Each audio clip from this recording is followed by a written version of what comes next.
Good morning, students. Till now, we have done in our gravitation chapter up to the escape velocity. I think you all remember escape velocity and its derivations and derivation and the important points related to escape velocity have been discussed. Our today's discussion is the orbital velocity. To discuss this orbital velocity, we first of all we discuss regarding a satellite. Let us first discuss regarding a satellite. Look, what is a satellite? Satellites are actually the heavenly bodies. Satellites are the heavenly bodies which revolve around the planet. Satellites are the heavenly bodies which revolve around the planet. There may be the two types of satellites, natural and artificial. In our today's discussion, we are mainly going to discuss regarding artificial satellites. As you know, the term artificial means the man-made. The man-made things are known as the artificial. So if I say that artificial satellite, that means it is made by the man, by the human being. Such a type of the satellite is known as the artificial satellite. Right? Here, from India, Aryabhatta was the first artificial satellite.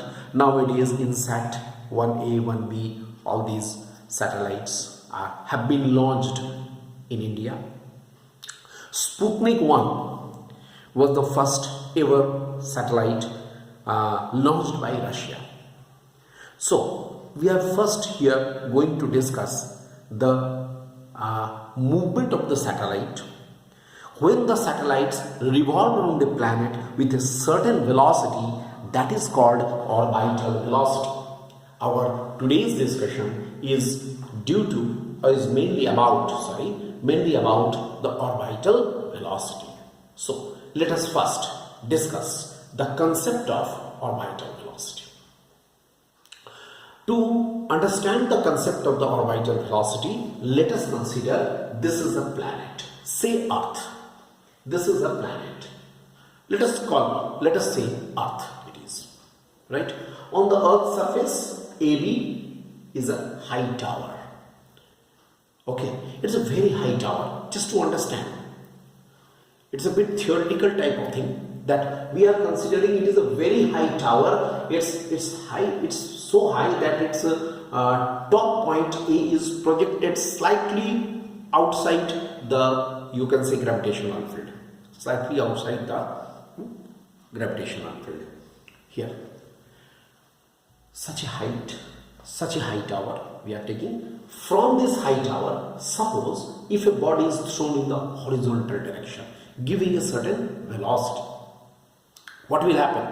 The body will move, right? And it may hit any point on this planet, any point here. Let us say this is A, say A1. It may hit the point A1.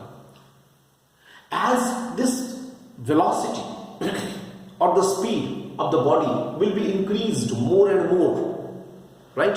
It will be hitting the points farther and farther. So, it may be possible that if it is thrown with such a velocity that it goes round this satellite, round this planet, that means it will not hit any point on the planet and it will go around it. That means we have to throw it with such a high velocity that it will not hit any point on this planet, right? And it will go around this, right? Then this type of the motion is called the orbital motion, because around the planet it is moving in a particular orbit. Such a motion is called the orbital motion, and the velocity with which this satellite will be revolving round the planet is known as the orbital velocity. So, here, how to launch this satellite? For this, two steps have to be done. Number one, first this satellite is given such a velocity which is almost equal to the escape velocity, so that it will go just outside the gravitational field. And after that, when it is coming to the point A, after getting the escape velocity, it is coming to the point A. After that, it will be given some velocity, it will be thrown with a certain velocity, so that it will go around this planet, and it will move in the orbital motion. The velocity with which the satellite will be revolving around this planet is known as the orbital velocity. Today, we are going to discuss this orbital velocity. Right. This is the basic thing. Now, this is the first figure. Now we are coming to the second figure. Suppose a satellite is revolving around a planet. Let us consider a planet of radius capital R and mass capital M, and a satellite is revolving whose mass is small m. Satellite is revolving around this planet at a height h from the surface of the planet. Obviously, what will be its orbital radius? What will be its orbital radius? Definitely r plus h. R plus h will be the orbital radius, where r is the radius of this planet and h is the height above which, from the surface of the planet or the earth, at which it is revolving. Fine. Now, there is a very important condition, that this satellite will be revolving around this planet if the gravitational force of planet is equal to, or it is providing the necessary centripetal force. Again, I explain. You all know that a body will be revolving in the circular orbit only when it will have some centripetal force. There must be some source of centripetal force. What is the source of the centripetal force? Here, the gravitational force of the planet, it is exerting a force on this satellite. This planet is exerting giving a gravitational force on the satellite, and which is providing the necessary centripetal force. Very clear. Then what will happen? G into capital M into small m by r plus h whole square should be equal to mv square by r plus h. Here it will be cancelled. Here it will be cancelled. That means how much we are getting? Here we are getting v square is equal to gm divided by r plus h, or we can say VO. O stands for orbital.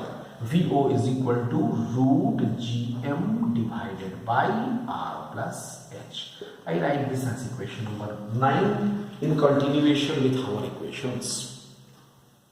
We have equation number 9. Look, this is giving us the orbital velocity, right?